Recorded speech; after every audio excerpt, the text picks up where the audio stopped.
Hello, dear students. You are warmly welcome to the new session of English 11 Science. Today, I would like to explain you the paper style of first terminal exam. So, let's start with the paper style. You have 50 marks of paper and it has 25 marks of MCQ and 25 marks of descriptive part, right? So let's start with part A MCQ, which is of 25 marks. મિત્રો આજે હું તમને આપણી જે paper style છે 11 સાયન્સની તેની અંદર 25 માર્કના MCQ અને 25 માર્કનું ડિસ્ક્રિપ્ટિવ પાર્ટ પૂછાવાનો છે તેનું હું તમને સમજૂતી આપીશ. તો શાંતિપૂર્વક અને ધ્યાનથી એને સ્ટડી કરજો અને કંઈ પણ ક્વેરીઝ હોય તો you are welcome to ask me. Okay, હવે 25 માર્કના MCQમાં પહેલેથી સ્ટાર્ટ કરીએ તો સૌ પ્રથમ select the title of the read related with the sentence. હવે આ 3 માર્કના છે એટલે એ છે ને તે ધોરણ 10 કરતાં થોડું અલગ છે. પહેલો પ્રશ્ન તમારા જે મેઇન ટેક્સ્ટના જે યુનિટ 1, 2, 3 છે, જેની અંદર દરેક યુનિટમાં પહેલા યુનિટમાં 2 રીડ છે, બીજામાં 3 રીડ છે અને ત્રીજામાં વળી પાછા 2, એટલે ટોટલ તમારા થશે 7 જેટલા રીડ. જેમાં પહેલું રીડનું ટાઇટલ છે the journey of my life from earth to Everest. અરુણિમાવાળો પાઠ છે ને તેનું ટાઇટલ હેડિંગ એ તમારે સિલેક્ટ કરવાનો. પાઠ આખો વાંચેલો હોય અને એની અંદરથી કોઈ પણ લાઈન પૂછાયેલી હોય તો આ કયા પાઠની લાઈન છે તે તમારે ઓળખીને એનું ટાઇટલ આપેલા ઓપ્શનમાંથી સિલેક્ટ કરવાનું છે. હવે પહેલા જ યુનિટનો બીજો રીડ છે ધ વાઇલ્ડ સેવિયર, અલીભાઈવાળો પાઠ છે ને તે. બીજા યુનિટમાં ઓટોફેબ ટેકનોલોજી અને બીજું રીડ છે Palanpur youth reinvents the humble watch, એટલે કે પ્રણવ મિસ્ત્રીવાળો પાઠ છે તે.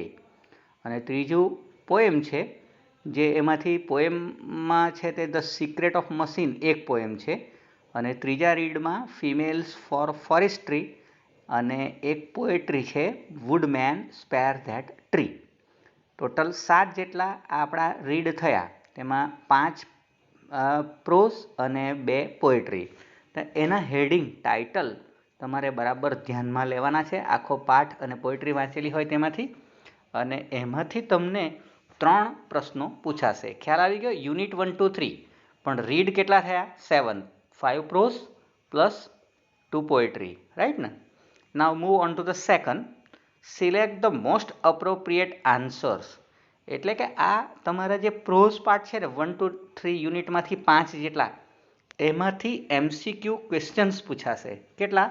તો કે એ પણ 3 માર્કના છે, બરાબર ને? ચાલો, ત્યાર પછી read the stanza and answer the question selecting the most appropriate option.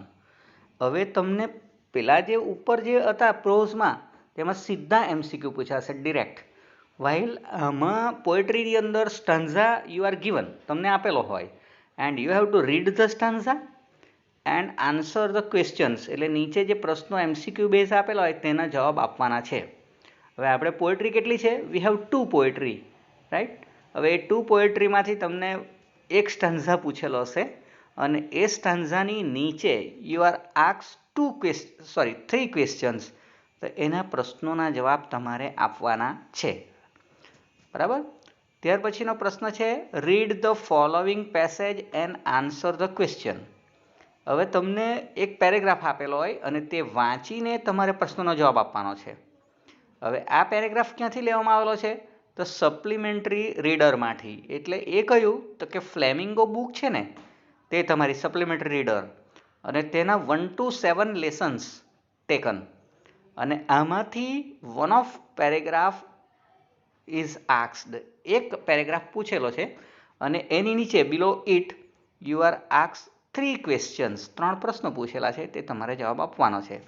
એટલે આ સપ્લિમેન્ટરી ફ્લેમિંગોના જો પાર્ટ તમે બરાબર રીડ કરેલા હોય તો બે રીતે ઉપયોગી થશે. એક તો પેરેગ્રાફ આપેલો હોય અને તેની નીચે 3 પ્રશ્નો. બીજું કયું તો એની નીચે આપણે જોઈએ. હવે select the most appropriate word having nearest meaning. એટલે નિયરેસ્ટ મિનિંગ 10thમાં પણ પૂછાતા. આ જે નિયરેસ્ટ મિનિંગ છે એ સપ્લિમેટરી રીડિંગના જ પાઠના શબ્દો હોય અને એનો તમારે સિનોનિમ એટલે કે સમાનાર્થી જેવો શબ્દ શોધી કાઢો. નજીકનો અર્થ હોય એવો. એવા કેટલા છે તો કે 3. એટલે કે આ 1 to 7 લેસનમાં ના બરાબર vocabulary you must prepare. So you can answer these questions also easily. So from the supplementary reading you are asked 3 MCQ which you have to answer reading the passage and the nearest meaning of 3 marks. So 6 marks from the supplementary reading. હવે text area બરાબર સમજાઈ ગયો? કયો કયો? તો છે તે આ આટલે સુધી ટેક્સ્ટ એરિયા હતો. આ ગ્રામર મેં લખેલું છે પણ થોડુંક એક પ્રશ્ન આગળ આવી ગયો ભૂલમાં. પણ ખરેખર આઈડેન્ટિફાય ધ ફંક્શન પછી ગ્રામર શરૂ થાય છે, રાઈટ ને? તો આટલો એરિયા ટેક્સ્ટનો હતો. Text means main text and supplementary reading. Then move on to the grammar. ગ્રામરમાં શું પૂછાશે? તો it is also limited and totally precise. ચોક્કસ છે કે ભાઈ આટલું જ પૂછવાનું છે. The first question of the grammar is identify the function use in the sentence. એટલે તમારે ફંક્શન ઓળખી પાડવાના છે. તો આ તમને જે ફંક્શન મેં ચલાવ્યા છે 4 જેટલા, તેમાંથી 3 ફંક્શન લીધા છે, રાઈટ ને? હવે એ ફંક્શન ચલાવ્યા પછી મેં તમને સમજાવેલું કે પરીક્ષામાં કેવી રીતે પૂછાય. તો પહેલું identify the questions, second complete the sentence અને થર્ડ રિસ્પોન્સ. આ બરાબર માઇન્ડમાં 12માં પણ ઉતારી લેવાનું છે. તો પહેલું આઈડેન્ટિફાય ધ ક્વેશ્ચન એટલે જેવું સેન્ટેન્સ આ વાંચો એટલે યુ મસ્ટ એન્ડ લાઇટ, તમને તરત જ લાઇટ થઈ જવી જોઈએ કે ભાઈ આ તો આ ફંક્શન છે.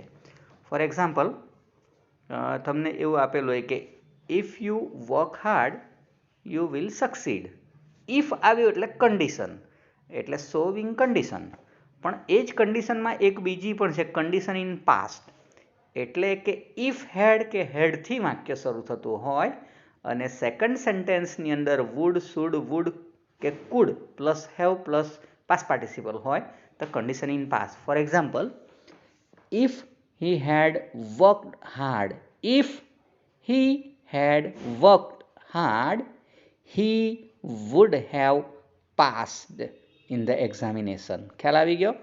તો આ condition in past. So we have 2 types of condition which is asked here કે ભાઈ કન્ડિશન શોવિંગ કન્ડિશન અને બીજું કન્ડિશન ઇન પાસ્ટ. તો આ બરાબર ધ્યાન રાખજો, કન્ડિશનમાં ડિફરન્સ. સેકન્ડ એની અંદર બીજું કયું છે લીધું, અંદર લખ્યું જ છે મેં કે ભાઈ ડબલ કમ્પેરિઝન અને કમ્પેરિઝન. હવે ડિગ્રી ઓફ કમ્પેરિઝન હોય તો તે પણ તમે બરાબર સમજ્યા છે.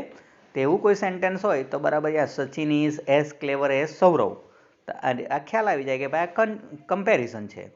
અને બીજું પણ કમ્પેરિઝનનો જ પ્રકાર છે, તે ડબલ કમ્પેરિઝન. એટલે the more you work the more you get. બરાબર, જેટલું વધારે કામ કરશો તેટલું વધારે તમને મળશે. The more you work the more you get, the more અને the better. એટલે બંને સેન્ટેન્સમાં ડબલ કમ્પેરિઝન કરેલી હોય તો એને પણ શોવિંગ કમ્પેરિઝન જ કહેવાય. પણ એ એક ડિગ્રીનો જ પ્રકાર છે શોવિંગ કમ્પેરિઝન. તો these are the 4 functions we have taken in the examination and you have to identify the function and answer. બીજું શું છે? choose the correct option to complete the sentence. Sentence આપેલું હોય, બાજુમાં બ્લેન્ક્સ આપેલી હોય ને તેની બાજુમાં પર્ટિક્યુલર એક એ આપેલું હોય કે ભાઈ આ ફંક્શનનો ઉપયોગ કરો. દાખલા તરીકે if you work hard dash પછી લખેલું હોય કે શોવિંગ કન્ડિશન, તો બાકીનું સેન્ટેન્સ તમારે પૂરું કરવાનું છે. તો આ પણ થયું. ત્યાર પછી choose the correct option to complete a sentence. એ બધું select the most appropriate option response. એ પણ 2 માર્કના છે. હવે રિસ્પોન્સ એટલે you are given in a dialogue form. એક ડાયલોગ એક જણું બોલે ને બીજો ડાયલોગ ખાલી જગ્યા હોય અને એની બાજુમાં તમને એક પર્ટિક્યુલર ફંક્શન આપેલું હોય, તેથી તમારે પૂરું કરવાનું છે. તો આ 3 પ્રકારના પ્રશ્નો દરેક ફંક્શન વખતે આપણે પ્રેક્ટિસ કર્યા જ છે. So please refer that grammar part. બરાબર, જે ફંક્શન 4 છે તે બરાબર કરી જજો. એમાંનું કોન્ટ્રાસ્ટ લીધું નથી. તે સિવાયના આના અંદર લખ્યા જ છે. કન્ડિશન, કમ્પેરિઝન, ડબલ કમ્પેરિઝન આ લીધા છે, રાઈટ ને. ચાલો ઓકે આગળ. ત્યાર પછી આ એક 10th બેઝ પ્રશ્ન છે જે આપણે બરાબર કર્યો છે. Select the correct questions. હવે આ આપણે ફ્રેમિંગ ક્વેશ્ચનના ફોર્મમાં કરેલો છે, બરાબર છે ને. તો આમાંથી આપણે એક વાક્ય આપેલું હોય અને એના ઉપરથી પ્રશ્ન નીચે આપેલા હોય, તો સાચો પ્રશ્ન શોધી કાઢવાનો છે. જુદા જુદા પ્રશ્ન આપેલા હોય, દાખલા તરીકે સચિન પ્લેસ ક્રિકેટ. ક્રિકેટ નીચે અંડરલાઇન હોય, તો નીચે પ્રશ્નો તો આપેલા જ હોય કે હુ પ્લેસ ક્રિકેટ, તો પણ અંડરલાઇન ક્યાં છે? તો ક્રિકેટની છે, તો હુ વાળો જવાબ નહીં આવે. પણ એમ આપેલો હોય કે વોટ ડઝ સચિન પ્લે, તો તે આવી જાય. જવાબ શું આવે? તો કે ક્રિકેટ. એટલે સાચો જવાબ મળે એ રીતે પ્રશ્નો શોધવાનો છે. તો આ થયું part A, 25 marks, textbook plus grammar. Now move on to the part B, which is descriptive. બરાબર સમજો ડિસ્ક્રિપ્ટિવ પાર્ટને. હવે ડિસ્ક્રિપ્ટિવ પાર્ટમાં પહેલું છે read the paragraph and answer the question.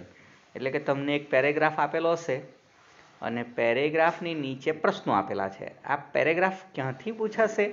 તો ચોખ્ખું લખ્યું છે કે main text unit 1, 2, 3 only pros. હવે એટલે આપણી પાસે પ્રોઝના કેટલા રીડ છે? 5. એ 5 રીડમાંથી તમને પેરેગ્રાફ પૂછેલો હશે અને એની નીચે 3 પ્રશ્નો આપેલા છે. 4 સોરી, એ 4 પ્રશ્નોના જવાબ તમારે આપવાના છે. એટલે 2 પેરેગ્રાફ પૂછેલા હશે કોઈ પણ, અને એકની નીચે 2 પ્રશ્નો, બીજાની નીચે 2 પ્રશ્નો. એટલે બરાબર સ્ટડી કરેલો હોય લેસન તો તમને આવડી જશે. બીજું, write short note. Short note means કે કોઈ પણ 2 આપેલી હોય તેમાંથી કોઈ પણ એક લખવાની છે. એ પણ આપણે યુનિટ 1, 2, 3 પ્રોઝ એટલે કે 5 રીડમાંથી લીધા છે.